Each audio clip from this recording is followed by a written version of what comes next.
নমস্কার বন্ধুরা, সবাই কেমন আছেন? আশা করি সবাই ভালো আছেন, আমরাও ভালো আছি। আমার চ্যানেলে আপনাদের স্বাগত জানাই। আজ সকাল সকাল সয়াবিনের রেসিপি রান্না করছি। সয়াবিন রান্না করছি, দেখুন কিভাবে রান্না করছি। সয়াবিনটা রান্না করে নিয়ে আগে সয়াবিনটা ভালো করে ভাজা করে নিয়েছিলাম, হালকা একটু বেসন দিয়ে, তারপরে পেঁয়াজ রসুন দিয়ে, আর হচ্ছে আদা, জিরে, আর হচ্ছে কাঁচা লঙ্কা ভালো করে পেস্ট করে ওই পেস্টটা দিয়ে দিয়েছি। একটু জল দিয়েছি যাতে মশলাটা না পুড়ে যায়। ভালো করে পেস্টটা নাড়াচাড়া করে নিচ্ছি। হয়ে গিয়েছে, আর একটু জল দিয়েছিলাম যাতে মশলাটা ভালো করে হয়। তারপর ভাজা সয়াবিনগুলোর ভিতর দিয়ে দিয়েছি, জল দিয়ে দিয়েছি, ফুটে উঠেছে। একটু লবণ দিলাম স্বাদ মতো, আর একটু ধনের গুঁড়ো দিলাম।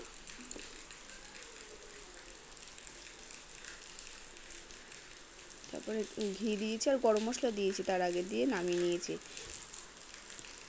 আমরা সবাই রেডি হয়েছি দীঘা যাওয়ার জন্য। হঠাৎ করে প্রোগ্রাম, ভাই বউ, আমি, আমার হাজব্যান্ড, আমার ছেলে মেয়ে, মা আর ভাই সবাই মিলে রেডি হয়েছি, বেরিয়ে পড়েছি। আমরা এখন ট্রেনে আছি, ট্রেনে করে যাচ্ছি আমরা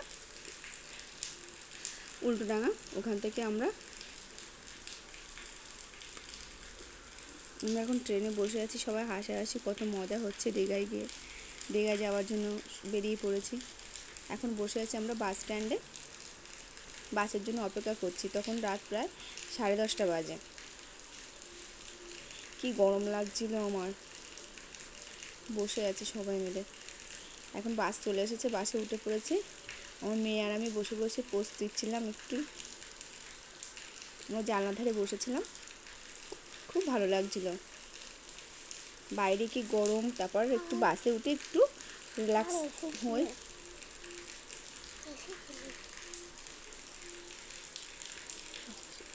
তারপর আমরা সকালে দেখুন দীঘা পৌঁছে গিয়েছি।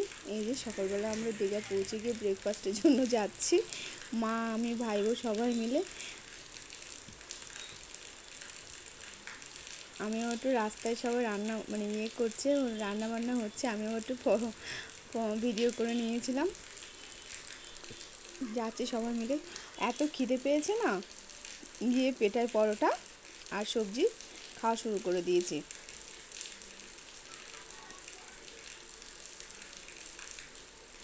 সকাল এত খিদে পেয়েছিল যে সকালে তখন মনে হচ্ছিল যে যা পাই তাই খাই, এরকম পরিস্থিতি।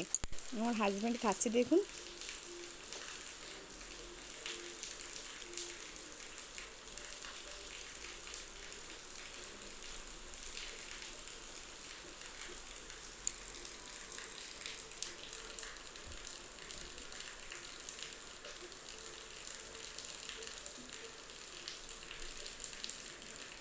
সকালের খাওয়া দাওয়া করে এখানে ব্রেকফাস্ট করে আমরা চলে এসেছি সমুদ্রে ঢেউ দেখার জন্য।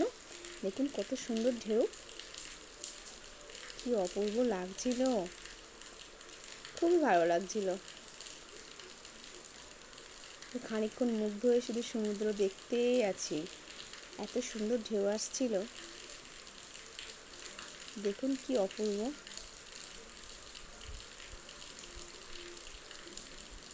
তবে জলগুলো কেমন ঘোলা মতো ছিল। সবাইকে বলছি আয়, আমরা সবাই নিচে যাচ্ছিলাম। আমি আর আমার হাজব্যান্ড নিচে তখন যাচ্ছিলাম, ভাইয়ের কাছে ফোনটা দিয়ে। আমি একটু ফটো তুলছিলাম, ঘরের ফটো তুললাম, ভিডিও করলাম। ভাই ভাই ভাই ভাই বউ ছিল, আমার ছেলে ছিল। ওদেরকে বললাম একটু দাঁড়া, একটু তোদের ফটো তুলে একটু ভিডিও করি, ক্যামেরা বন্দি করে রাখি। সবাই দাঁড়িয়েছিল।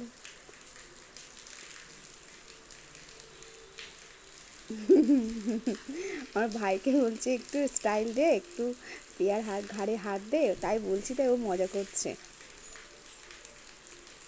সব দাঁড়িয়ে পড়েছে ফটো তোলার জন্য, দেখুন কেমন করে। আমার খুব আনন্দ হচ্ছিল। আমার ঢেউ দেখতে এত ভালো লাগছিল, মনে হচ্ছিল ওখান থেকে ওখানেই থেকে যায় এরকম। কত সময় বসে বসে ওখানে বসে বসে ঢেউ দেখছিলাম। তখন জোয়ার ছিল, পূর্ব লাগছিল। ঢেউ দেখতে দেখতে আবার বৃষ্টি চলে আসছে, তাও আমরা দাঁড়িয়েছিলাম বৃষ্টির মধ্যেও। দাঁড়িয়ে থেকে ঢেউয়ের ভিতরে ঢেউয়ের জলে পা দিচ্ছি, উঠে আসছি, তারপর বৃষ্টি হচ্ছিলো, সবাই তাড়াতাড়ি করে চলে এসেছি আমাদের রুমে, আমাদের হোটেলে চলে এসেছি। মানে বৃষ্টি হচ্ছে বলে মনটা একটু খারাপ হয়ে গেছে, যেহেতু বাইরে একটু ঘোরাফেরার ব্যাপার আছে। বসে আছি ঘরের ভিতরে, বসে বসে মনটা খারাপ করে বসে। দুপুরবেলা খাওয়া দাওয়া হচ্ছে, বিকালবেলা রেডি হবো যে একটু বেরোনোর জন্য। তখন ওয়েদারটা একটু নর্মাল হয়েছে, বৃষ্টিটা থেমে গেছে, আমরা বেরিয়েছি। আমরা বেরিয়ে সায়েন্স সিটিতে গেছি প্রথমে। দেখুন সেই সায়েন্স সিটির এই মানে ঢোকার প্রথমেই গেটের সামনে মা দাঁড়িয়ে আছে, সবাই দাঁড়িয়ে আছে, আমি এই সাইডে দাঁড়িয়ে একটু ভিডিও করছিলাম। মাকে বলছি, মা একটু এসো এখানে দাঁড়াও, একটু ফটো তুলি। মা বলতে বলতে তারপরে লাস্টে আসলো। আর সবাই আমরা ভিতরে ঢুকছি। টিকিট কাটা হয়ে গেছে, ওখানে ছিল টিকিট কাউন্টার, ওখান থেকে টিকিট কেটে সিকিউরিটি গার্ডের কাছে দিয়ে আমরা ভিতরে ঢুকে পড়েছি। আমি আর আমার ভাই বউ পেছনে মজা করতে করতেই যাচ্ছিলাম, ওর পিছনে লাগছিলাম।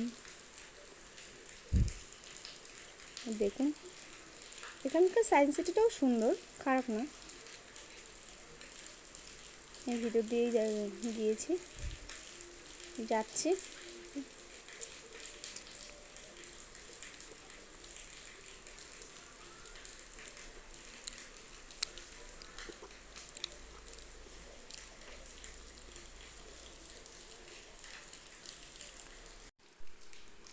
আমরা ভিতরে যাচ্ছি।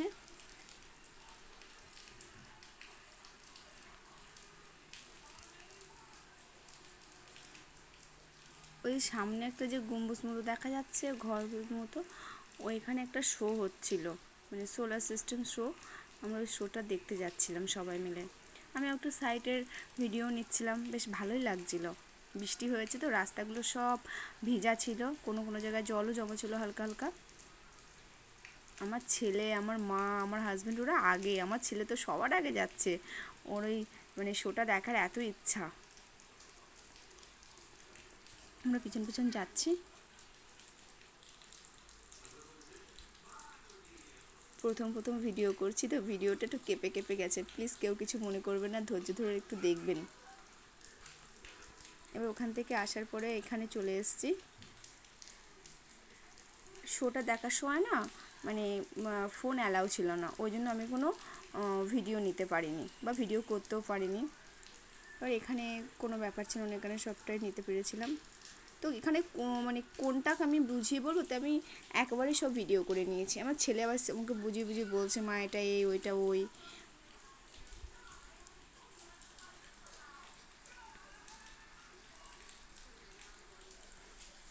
বেশ ভালোই লাগছিল, ওর খুব ভালো লাগছিল। ছেলে মেয়ে তো খুব খুশি এখানে এসে।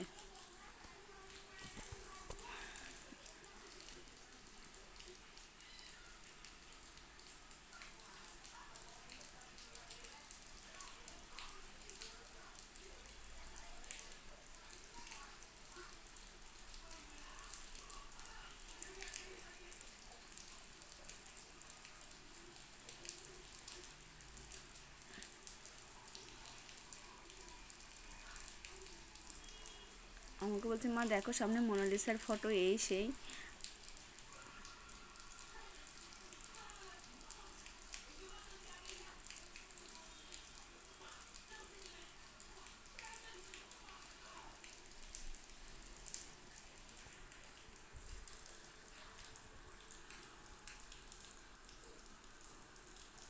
তারপর আমরা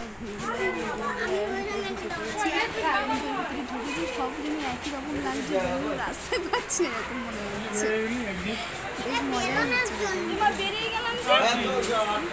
ফট করে বেরিয়ে এসেছি। এই যে ফলের কিছুটা একটা ট্রে ছিল, ওর ভিতরে মাথায় ঢুকিয়ে দিয়ে কিছু ফটো ছিল। তারপর আমার ভাই বোর কিছুটা পিক তুললাম, আমিও নিজের কিছু পিক উঠালাম, সেলফি। অ্যাকোয়ারিয়ামটা খুব ভালো লাগছিল।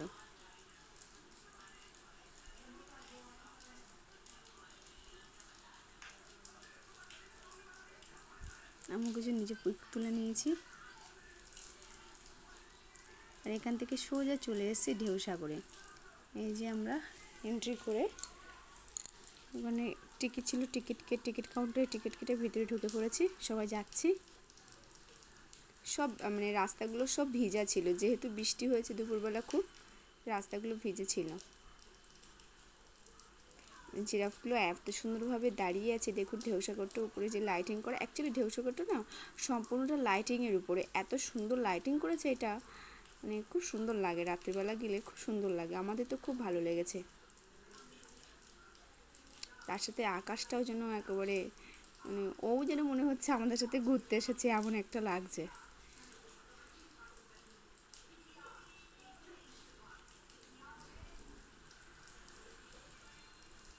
ভিতরে যাচ্ছি, আমার মেয়ে বলছে মা দেখো ভীম দাঁড়িয়ে আছে, ভীমের পাশ দিয়ে আমরা হেঁটে যাচ্ছি, কত কথা বলছে মেয়ে ছেলে, সে ভিতরে হাঁটতে হাঁটতে চলে যাচ্ছে। ও তারপরে কি হয়েছে জানেন, এখানে আসার সময় না একটা টয় ট্রেন ছিল, মেয়ের বায়না মা টয় ট্রেনে উঠবো। তারপর আমরা বললাম, উনি বললেন যে এখন হবে না, ওখান থেকে একদম গেট থেকে বুক হয়ে তবে যাই। তো আমাদের আর ওঠা হয়নি, ওই জন্য আমরা যেহেতু ভিতরে অনেকটা চলে এসেছিলাম তাই চড়া হয়নি। দেখুন টয় ট্রেনটা চলে গেল। আবার এই ভিতরে একটু ছোট ছোট ভিডিও করেছিলাম। এই যে আই লাভ ঢেউসাগর, কি ভাল লাগছিল। হয়তো আমি সেইভাবে ভিডিওটা করতে পারিনি, কিন্তু যতটুকু পেরেছি নিজের মতো করে করেছি। কার কেমন লাগবে প্লিজ কমেন্টে জানাবেন, আমার তাহলে নেক্সট ভিডিও করতে ভালো লাগবে, বা আমি মোটিভেট হব যে কোথায় কি ভুল আছে, কোথায় কি আছে আমি বুঝতে পারবো। ও এখানে একটা গেম শোর ছিল, ওখানে বাচ্চারা সব খেলা করে, আমার ছেলে মেয়ে বায়না করছিল, ওখানে ওদেরকে নিয়ে গেছিলাম। তার মা দুর্গার একটা খুব সুন্দর মূর্তি বানানো ছিল, আমি সেটারও একটু ভিডিও করেছিলাম। যে মেয়ে এর ভিতরে ঢুকে কোন গেমটা খেলবে ও বুঝতেই পারছে না, কোন গাড়িটা চড়বে ও বুঝতেই পারছে না। তারপর